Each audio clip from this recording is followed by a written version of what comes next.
দিবসে বাপ্পাদিত্য বসু প্রকাশ্য দিবালোকে সাধারণ শিক্ষার্থীদেরকে, সাধারণ মানুষকে, ভিন্ন ধর্ম ভিন্ন রাজনৈতিক মতাদর্শের মানুষকে প্রকাশ্য দিবালোকে কুপিয়ে খুঁচিয়ে হত্যা করে উল্লাস করেছে। সেই রক্তের রাজনীতি আবারও ঢাকা বিশ্ববিদ্যালয় প্রতিষ্ঠা করতে চায়। জানে গণতন্ত্র যদি প্রতিষ্ঠিত হয়, যদি ডাকসু নির্বাচন প্রতিষ্ঠিত হয়, তারা 2টা ভোটও পাবে না। তারা গণতন্ত্রের পথে না হেঁটে সহিংসতার পথকে বেছে নিতে চাচ্ছে। আজকের এই শিক্ষার্থীদের জনসমুদ্র থেকে হুঁশিয়ারি করে বলে দিতে যাচ্ছে, আর যদি কোনো ধরনের সন্ত্রাস কায়েমের চেষ্টা ঢাকা বিশ্ববিদ্যালয়ে শুরু করার পায়তারা কেউ করেন, তাদের ওই 20 দাঁত 20 পা 20 হাত ঘুরিয়ে দিতে হবে। এর জন্য আপনারা প্রস্তুত আছেন কে? জানেন, তারা লাল সন্ত্রাসকে আইডিওলজি মানতে চায়, লাল সন্ত্রাসকে তাদের আদর্শ হিসেবে প্রতিষ্ঠা করতে চায়।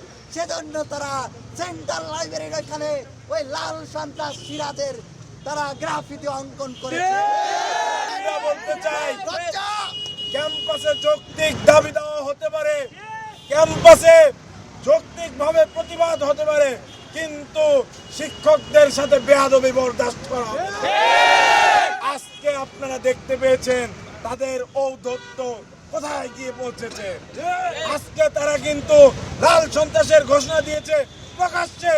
সংগ্রামী ভাই এবং বন্ধুগণ, মুক্তিযুদ্ধের পরবর্তী এবং পূর্ববর্তী সময়ের ইতিহাস বিশ্লেষণ করলে দেখা যায় বাংলাদেশে যতগুলো বিচার বহির্ভূত হত্যাকাণ্ড হয়েছে সেগুলোর প্রায় প্রত্যেকটির সাথে এই লাল সন্ত্রাস বাহিনী জড়িত।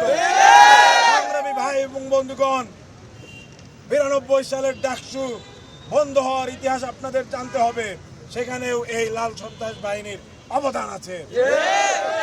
তারা গণতন্ত্র বিরোধী, তারা মানবতা বিরোধী।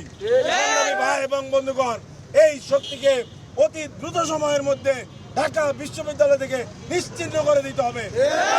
ভাই এবং বন্ধুগণ, আমি আমার পক্ষ থেকে এবং ঢাকা বিশ্ববিদ্যালয়ের শিক্ষার্থীদের পক্ষ থেকে এই লাল সন্ত্রাস ঘোষণাকারীকে 24 ঘন্টার মধ্যে আইনের আওতায় আনার দাবি জানিয়ে আমি আমার বক্তব্য শেষ করছি।